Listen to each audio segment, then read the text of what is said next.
예수님께서 제자들과 전도하러 두루 다니시다가 함께 사마리아라는 수가성에 도달하게 되었습니다. 거기에 우물이 있고 거기에는 야곱이 때부터 있던 그 우물이 있는 그 사마리아 곳입니다. 근데 사마리아인과 유대인들은 아주 관계가 껄끄러운 관계입니다. 서로 적대적인 관계입니다. 서로 말도 안 합니다. 또 서로 같은 자리도 하지 않습니다. 그런데 예수님께서 그 사마리아를 오늘 통과하게 되었습니다. 그리고 너무 피곤해서 그 우물 밑에 앉아서 쉬고 있는데 한 여인이 우물에 물을 길러옵니다. 이 유대 땅 그 중동 팔레스타인은 12시 정도 되면 날씨가 너무 찬대하고 뜨거워서 일반 사람들은 그 해가 저무를 때 오후에 돼서 물을 들어오는데 이 여인은 유독 12시에 그 뜨거운 태양 아래 새벽에 물을 길러 왔습니다. 왜 그런지 이 여인은 허물이 많은 여인이라 누가 볼까봐 아무도 없는 시간에 물을 길러 온 겁니다. 그리고 그러면 아무도 없는 시간에 오려면 날씨가 태양이 최적으로 창렬할 때 뜨거울 때에 물을 길러 와야 누구를 만나지 않기 때문에 그때 온 겁니다. 우물에 와서 힘들어 지쳐있는 예수님을 발견하게 됩니다. 그런데 그때는 이 예수님이 아니고 유대의 한 남자로서 이 여인이 보게 되는 것입니다. 요한복음 4장 6절에 보니까 제가 쉬운 성경으로 읽어보겠습니다. 갈릴리로 들어가심에 사마리아 지방으로 들어가야만 했습니다. 그리하여 예수께서는 사마리아라 수가성이라는 마을에 들어갔습니다. 그곳에 옛날 야곱이 자기 아들 요셉에게 준 땅으로 가까웠으며 야곱의 우물과 물이 거기에 있었습니다. 여행으로 피곤해진 예수께서는 그 우물에 앉으셨습니다. 그때가 12시쯤 되었습니다. 계속해서 7절 봅니다. 한 사마리아 여인이 나타났습니다. 이름도 없습니다. 성도 없습니다. 그러나 물을 길러왔습니다. 사람을 기피하는 기피증이 있는 여자였습니다. 그런데 7절에 예수님께서 이 여인에게 물을 좀 달라고 합니다. 여기서는 우리 좀 생각해볼 문제가 있습니다. 요한복음 3장에 니고데모가 나옵니다. 그런데 예수님께서는 니고데모를 찾아갔습니까? 니고데모가 예수님을 찾아왔습니까? 니고데모가 예수님을 찾아왔습니다. 니고데모 예수님을 찾아와서 신앙에 대하여 영적인 것에 대해서 질문합니다. 그런데 여기서는 전혀 다른 상황이 일어납니다. 예수님께서 이 여인에게 먼저 찾아가서 말을 붙입니다. 그리고 그 여인에게 물을 달라고 합니다. 8절 9절입니다. 당신은 유대인으로서 사마리아인 나에게 물을 달라고 하십니까? 이 말은 무슨 뜻인가 하면은 이 여인은 예수님이 자기에게 물을 달라고 한 것에 대해서 깜짝 놀랐다는 것입니다. 전혀 예기치 못한 일이 이 여인에게 일어난 겁니다. 이 여인은 당황했습니다. 왜냐하면 이 낯선 남자가 또 자기한테 말을 걸길래 또 어떤 또 수모를 당할까 또 어떤 무시를 당할까 걱정했던 것입니다. 그런데 이 낯선 남자가 이 10절에 물을 달라고 요청하면서 다음같이 질문합니다. 10절입니다. 예수께서 가라사대 내가 만일 하나님의 선물과 또 내게 물 좀 달라 하는 이가 누구인지 알았더라면 내가 그에게 구하였을 것이요 그가 생수를 내게 주었으리라. 옆에 있는 예수님께서 이 여인이 평생 듣지도 못한 엉뚱한 얘기를 하고 계십니다. 내가 만일 하나님의 선물을 갖고 싶다면 내게 구하면 그러면 내가 주리라. 그냥 우물이 아니고 영원히 목마르지 않는 영원히 솟아나는 샘물을 주리라 라고 말씀합니다. 그러면서 10절 되세요. 그분이 예수님이라는 것을 이 여인에게 소개합니다. 10절 보면 예수께서 대답하여 이르시되 이 여자가 아무리 뭘 몰라도 진리에 대해서는 눈을 떴습니다. 많이 배우고 똑똑한 사람만이 진리를 깨닫는 것은 아닙니다. 사람은 누구나 다 진리를 추구합니다. 그런 것처럼 진리란 영성이란 또 거듭남이란 우리가 빈부격천을 떠나서 누구나 갈망하는 그런 진리입니다. 자, 우리 여기서 굉장히 중요한 사실을 하나 발견합니다. 그것은 요한복음 3장에서 니고데모에게 한 질문입니다. 예수님이 니고데모에게 예수님이 말합니다. 거듭남에 대해서 내가 거듭나야 하나님 나라를 볼 수 있다라고 예수님이 말하는데 니고데모는 그걸 알아듣지 못합니다. 거듭남이 그래서 예수님한테 재차 또 질문합니다. 거듭남이 뭡니까? 묻습니다. 그러면서 어머니 뱃속에 다시 들어갔다 나와야 되는 것입니까? 라고 니고데모는 반문을 합니다.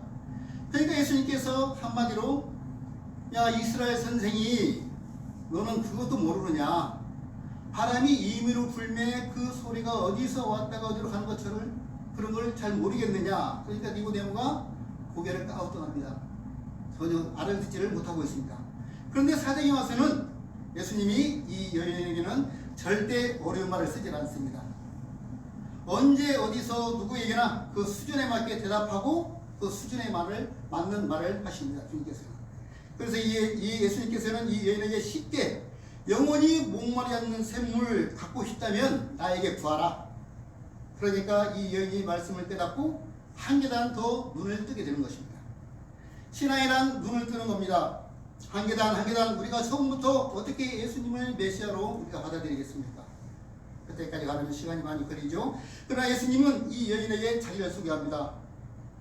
아마 사도 요한복음을 기술할 때 3장과 4장 니고데모와 사마리아 여인을 관계를 염두에 두고 기술한 것 같습니다. 특히 3장의 니고데모와 4장의 사마리아 여인과의 깊은 관계를 정교하게 대비시켜 놓았습니다. 그리고 니고데모가 질문합니다. 질문 대답은 그 질문 대답이 누구에게 주었냐면 나중에 사마리아 여인에게 주었습니다. 아주 신기하고 놀라운 일입니다. 니고데모에게는 그렇게 생생하게 얘기하지 않았습니다. 네가 똑똑하니까 네가 잘 생각해 봐라. 그런 것 같습니다. 그러나 이 여인에게는 주님께서 아주 쉽고 다정다감하게 말씀해 주십니다. 이제 이 여인은 눈을 뜨게 됩니다. 점점 눈이 뜨게 되고 첫째로 이 여인은 몸에 생기가 돌기 시작합니다. 아니 하나님의 선물을 주신다고요? 또 영원히 목마르지도 않게 해주신다고요? 그러니까 이 여인은 놀랐습니다. 우리는 여기서 배워야 될 게 있습니다. 예수님께서 사람을 접촉하는 방법입니다. 그 사람의 수준에 따라서 슬픈 자를 만나서는 같이 슬퍼해주고 또 기쁜 자를 만나서는 같이 기뻐해주고 필요한 자에게 주며 대화를 원하는 자에게는 같이 대화를 해주십니다. 그런데 우리들은 자기 주장만 내세우고 대화를 하니까 불통되는 경우가 많죠. 교회에서도 상대방의 얘기를 듣지 않고 자기 얘기만 하다 보니까 상처를 주고 또 상처를 받고. 그런데 이 여인은 복잡하지가 않아요. 제발 12시에 주님한테 제발 12시에 이 더운 날에 여기에 물 길러 오지 않게 해주세요. 사람 좀 만나기 않게 해주세요. 사람 만나면 나를 상처를 줘요. 제가 상처받는 게 싫습니다. 그게 전부입니다. 우리들의 인간관계도 사람들에게 필요한 면을 같이 관심을 가져줬으면 좋겠습니다. 이제 이 여인이 또 눈을 뜨게 됩니다. 영원히 목마르지 않는 샘물을 주신다는데 그 영원히 목마르지 않는 물이 뭡니까? 우리 조상 야곱보다 당신이 더 크니까? 이렇게 또 질문합니다. 이렇게 질문한 순간 또 이 여인은 생기가 돌리기 시작합니다. 11절 봅니다. 여인이 예수님께 말씀했습니다. 선생님께서는 두레박도 없고 이 우물은 깊은데 어디서 생수를 구한단 말입니까? 12절입니다. 선생님이 우리 조상 야곱보다 더 크니까? 야곱은 우리에게 이 우물을 주었고 그와 그 아들들과 가축들도 다 여기서 물을 마시지 않았습니까? 그러면서 이제 이 여인이 생각이 확 바뀐 것입니다. 주님의 말씀에 벌써 복음이 들어간 겁니다. 거듭나게 된 겁니다. 사랑하는 성도 여러분, 신앙생활을 오랫동안 해도 예수를 잘 모르면 헛것입니다.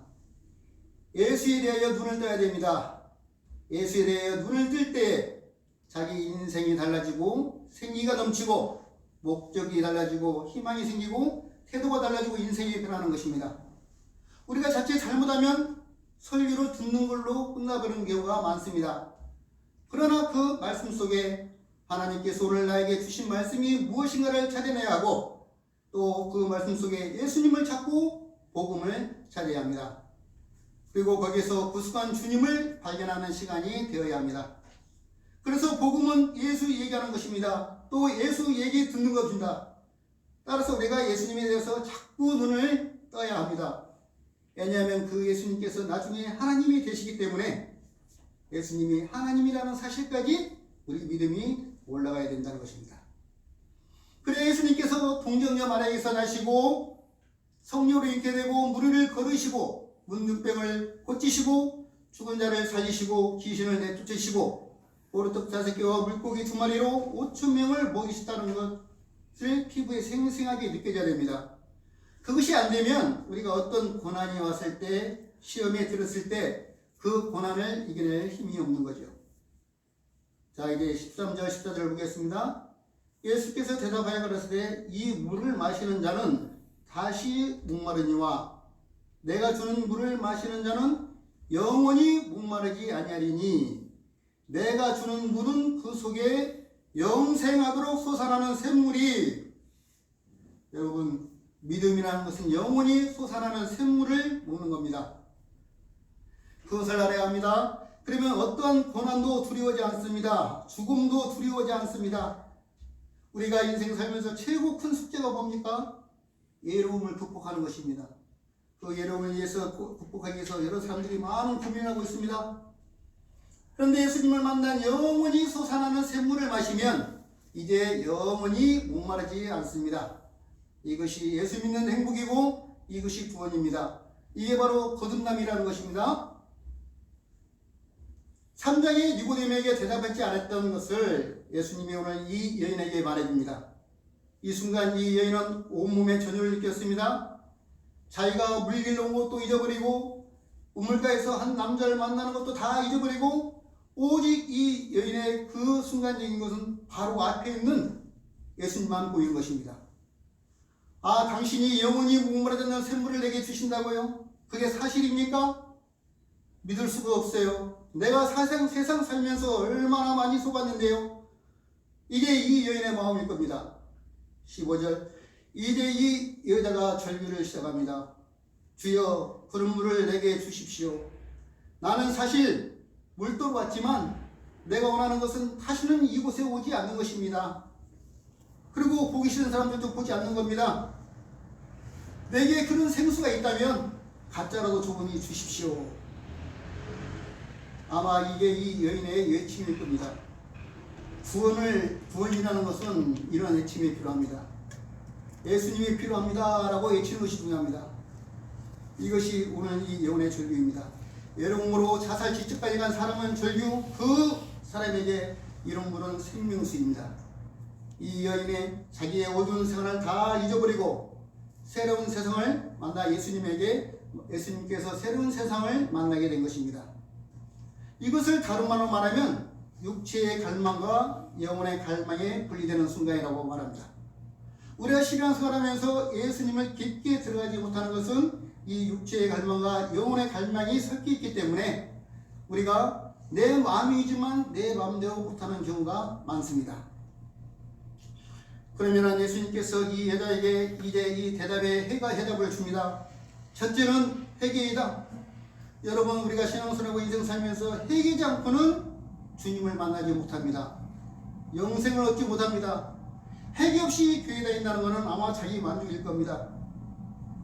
그리고 나서 예수님께서는 여기서 주제를 바꿔버립니다. 16절 19절에 보면은 그 내용은 내 남편을 데려오라고 하는 것입니다. 물하고 남편하고는 전혀 관계가 없는데 주님께서는 내 남편 5이 있었고 지금도 내 남편이 아니다. 그러니 이 여인은 깜짝 놀랍니다. 예수님께 말씀드린 것 없는데 예수님이 다 아시는 것입니다. 우리가 예수 믿는 것은 이렇게 깜짝 놀라는 거랍니다. 깜짝 놀라야 이 예수를 믿는 것입니다. 한마디도 안 했는데 속에 다 들어보니 이 여인은 깜짝 놀라서 이렇게, 그러면 주님이 나의 이 수치스러움과 또 이 고난과 이 모든 걸 다 알고 계신단 말입니까? 그러니 또 이 여자가 또 눈이 뜨기 시작합니다. 이제 이 여인은 주님 앞에 부끄러울 것이 없습니다. 그러면서 이 여인이 한마디 합니다. 그러면 당신이 선지자입니까? 이제 이 여인의 영적 성장은 이제 급속도로 올라갑니다. 그러니 이 여인이 얘기합니다. 우리 조상들은 예루살렘에서 예배하라고 하고 또 어떤 사람들은 사마리아에서 예배를 드려야 한다고 하는데 어디에서 예배 드리는 게 맞습니까? 라고 묻습니다. 벌써 이 여인은 어느새 신앙 성숙이 예배를 드리는 수준까지 올라왔다는 것입니다.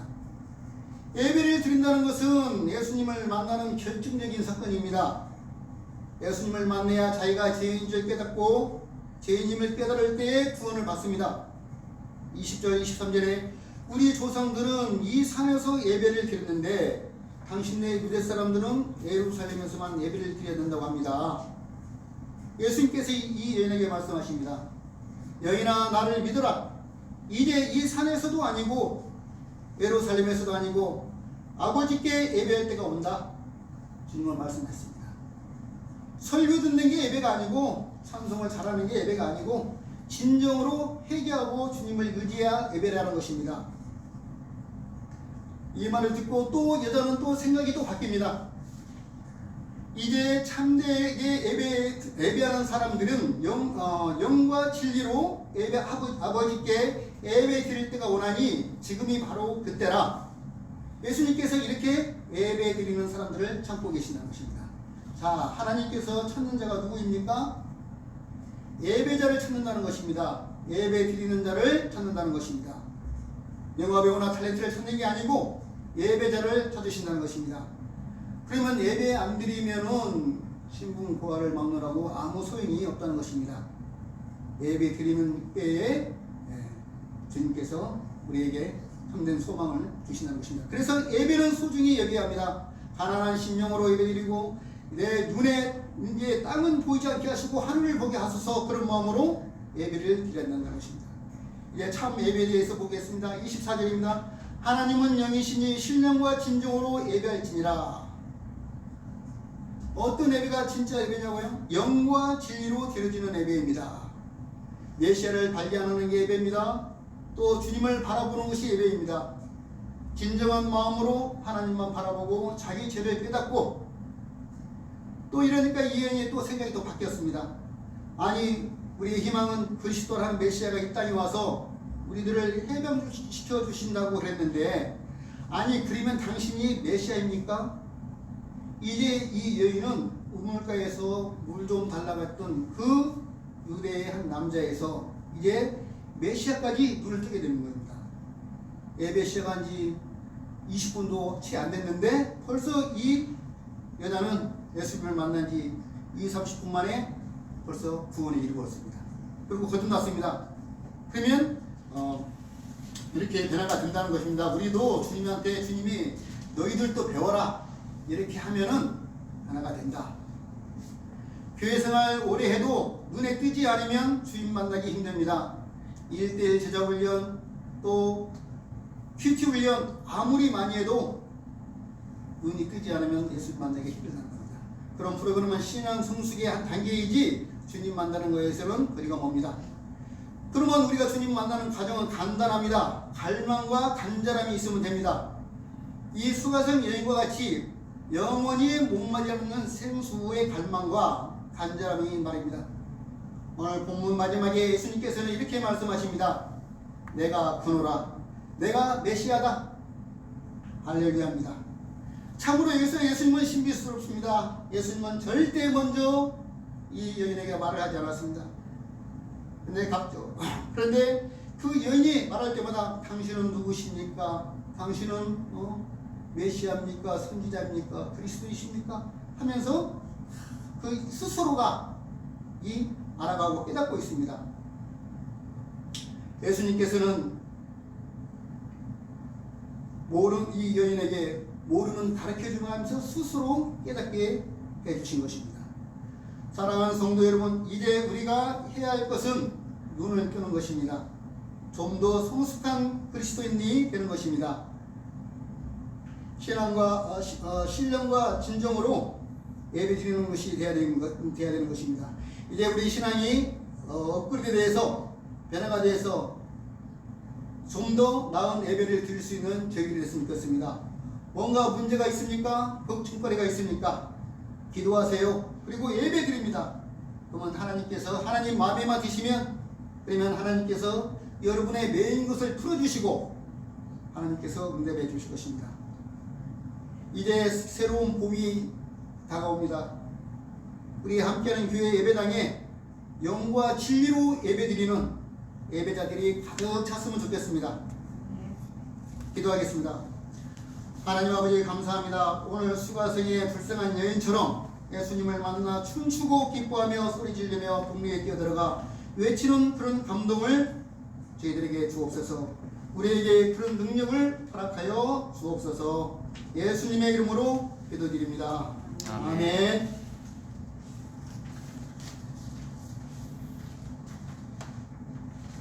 예, 교회 소식입니다. 금요 성경공부 중으로 저녁 9시 30분에 디트리트 본회포에 우리 이정우 전도사님께서 합니다. 어린이 학생부 주일 비대면 예배로 토요일 저녁에 드립니다. 유튜브 영상 캐리고마 채널에 아직까지 좋아요, 공유, 구독 안 눌러주신 분 있으면 누르시고 또 많이 주위 분들한테 우리 목사님 말씀 은혜롭다고 해서 좀 전해주시기 바랍니다. 또 토요 성경 읽기 매주 저녁 9시에서 10시에 중으로 합니다. 그리고 오늘은 코로나 예방 차원에서 비대면 동영상 예배를 드렸습니다. 목사님과 사모님도 집에서 온라인 예배를 드리셨을 겁니다. 또 물직 삼척 지역에 산불이 나서 피해가 아주 심각합니다. 많은 기도를 부탁드리고 특별히 또 독창에 우리 목사님 손녀의 엄마 우리 이정봉 집사님의 아내 그럼 목사님 며느리가 되신 것 같아요. 화요일날 3월 8일 화요일날 저녁 7시 30분 예술의 전당 IBK 채플홀에서 독창회가 있습니다. 시간 되신 분들은 많이들 가셔서 정리해 주시고 또 응원해 주시기 바랍니다. 기도 제목은 오미크론 코로나를 고생하는 성도님들이 많습니다. 기도해 주시고요. 세네갈 선거 헌금을 금주까지 부탁드립니다. 사순절 기간 3월 2일부터 4월 15일까지입니다. 감사합니다.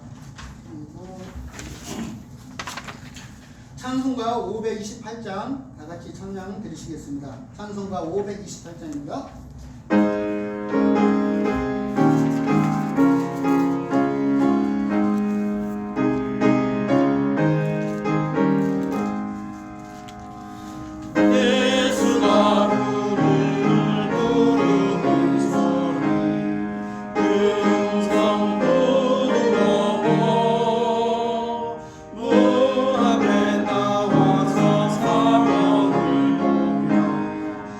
우리를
오늘 주님의 말씀과 같이 한 단계 한 단계 더 눈을 뜨며 더 업그레이드되며 주님을 향한 마음이 간절하게 도와주시고 우리가 하나님을 바라보며 살아갈 수 있는 저희 함께하는 교회 성도들 다 될 수 있도록 인도하여 주옵소서. 이제는 우리 주 예수 그리스도의 은혜와 극진하신 하나님의 사랑과 성령님의 감화감동 교통하심이 사랑하는 주의 백성들 머리머리 위에 그들의 가정 위에 이제부터 영원토록 함께 하시기를 간절히 축원하옵나이다. 아멘.